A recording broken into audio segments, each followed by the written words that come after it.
Mengapa dalam hukum waris bagian laki-laki itu lebih besar daripada perempuan? Bagus. Ini Jika bisa alasannya nih, karena laki-laki menafkahi, Ya. bagaimana dengan perempuan yang juga bekerja dan juga mandiri? bagus. Koi bisa jawab nih. Oh.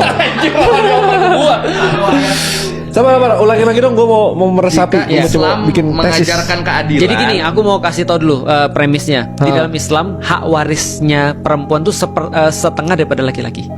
Oke. Jadi laki-laki kalau dia dapat satu, perempuan dapat setengah. Nah, tadi pertanyaannya adalah nggak adil dong. Iya. Padahal kan sekarang sama-sama perlu nih. Iya. Nah, gitu. Bukan sama-sama perlu doang. Kalau case-nya misalnya dua-duanya bekerja sebagai Iya. karir dan dua-duanya Iya, menghasilkan itu ada. yang sama. Iya. Oke. Koi. Sebenarnya jawaban saya di bank di sini nih.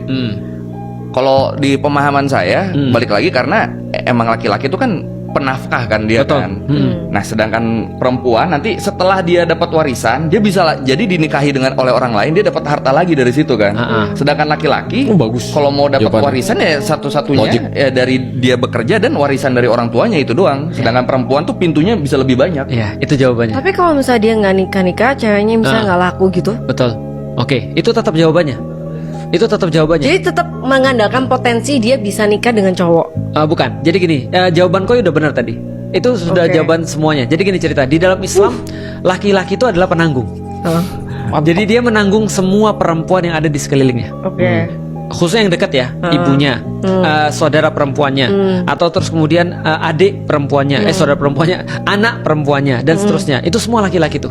Nah artinya ketika seorang laki-laki dapat duit, itu bukan duit dia, tapi duit siapa? Orang tuanya. Duit, Yes. Sorry, aku nggak ingat. orang-orang yang dia Orang-orang di tanggung. sekitarnya yang dia tanggung. Orang-orang yang dia Dia tanggung. tanggung. Kayak aku nih misalnya, inget gak yang aku bilang aku dapat duit? Itu aku kasih ke siapa? Ummu Alilah. Karena ketika aku dapat duit, aku kasih ke dia, dia nanti membelanjakan untuk kemudian rumahku, kan gitu kan ya. Nah kalau aku perlu nanti untuk bayar segala macam, aku bilang sama Ummu Alilah, aku perlu untuk bayar ini, aku perlu untuk bayar ini dan segala macam. Berarti duitku bukan duitku kan, tapi adalah duitnya mereka. Tapi begitu perempuan dapat yang setengah itu duit mereka pure, bukan duit siapapun. Dia nggak berbagi dengan siapapun. Malah lebih enak perempuan, Ibu perempuan. karena itu setengah duit dia Dapat pure. setengah tapi udah langsung buat dia. Sedangkan laki-laki dapat satu tapi tetap harus dibagi-bagi. Ya, harus masih ada bagi-bagi. ibunya, masih ada itu, masih ada adeknya mungkin.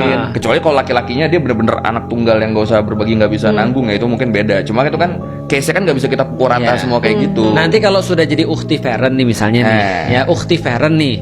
Nah nanti besok kalau kenapa lu jadi begini? Kita ucapkan Amin. Nah, jadi kalau nanti jadi ukhti Feren nih misalnya, lu punya suami nih misalnya, suami lu punya uang, itu uang lu. Oh kayak gitu. Iya, tapi kalau lu punya uang, lu nggak ngasih suami, nggak apa-apa. Suami nggak bisa maksa. Ustaz, yang senyum istri saya.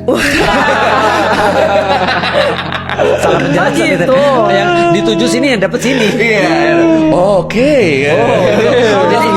Jadi kalau laki-laki dia dapat uang dan nggak ngasih pada istrinya atau istrinya kurang, istrinya bisa nuntut dan itu sah, wajar. Nuntut ke pengadilan. Nuntut ke pengadilan atau nuntut ke siapapun karena itu adalah haknya dia untuk dapat uang dari suaminya. Tapi kalau Feren dapat uang nih, Feren dapat uang dong. dan Feren nggak mau ngasih kepada suaminya, itu haknya Feren dan itu boleh. Suaminya nggak boleh maksa. Wow. Memang ada kok hidayah jalur harta ada kok. ada emang. Berarti Kalau aku emang itu bisa bikin lu tertarik. meres suamiku Gak gitu juga fokusnya meres suami. Tapi maksudnya maksudnya suami itu harus secara ini ngasih ke Feren. Jadi aku mau minta semua harta suamiku. Bisa. Jadi kalau misalnya dia nggak ngasih semua harta di banknya, Enggak gitu juga sih sebenarnya. Enggak gitu juga. Lu kayak mensimplifikasi Iya. terlalu ekstrim. Tapi intinya dia wajib menafkahi lu. Kalau Ya. kalau dia bilang kalau lu bilang gini, aku merasa aku nggak cukup nih. Aku misalnya mau agar kamu mencukupi aku, itu boleh. Kamu dapat duit berapa sini kasih aku, boleh. Wah, Mukanya mukanya udah evil. Menarik gitu. Ternyata Menarik, kan? syaiton mulai ide syaiton mulai Iya. masuk. Ini tadi ternyata ini yang bikin dia tertarik sama Islam baru ini nih. ini bagus deh. hidayah dari jalur harta. Hidayah jalur harta ini. Ini bagus nih, bagus. Ini bagus jadi judulnya hidayah jalur harta. Hidayah jalur harta. Feren dapat hidayah jalur harta. Udah tuh judul banget tuh. Ini Iya. bagus sih. Keren kan? Ya, Itu aku baru kenapa tahu. setengah perempuan yang laki-laki satu. Karena setelah dapat laki-laki dia kasih ke bininya. Dia dapat apa?